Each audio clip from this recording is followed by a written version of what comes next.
Becoming an emotional adult allows us to engage with life and in our relationships and in our work in a completely different way. It changes how we respond to the things that are happening around us. Viktor Frankl, who was a Holocaust survivor and survived the concentration camp Auschwitz, wrote a very important book called Man's Search for Meaning.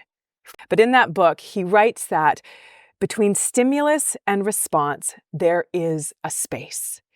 In that space is our power to choose our response.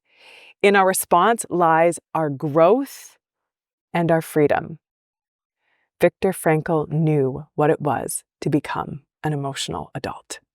So what prevents emotional adulthood? Well, there can be a lot of things. So just to take a second and offer yourself some compassion if you're pretty sure that you are still stuck in a lot of ways in emotional childhood. Or if you know someone that is, instead of pointing fingers and blaming them and judging them and coming down on them, or doing that for yourself, take a step back and recognize that this has come about for a reason, that someone was denied or that you were denied the opportunity to develop the skills necessary to become an emotional adult.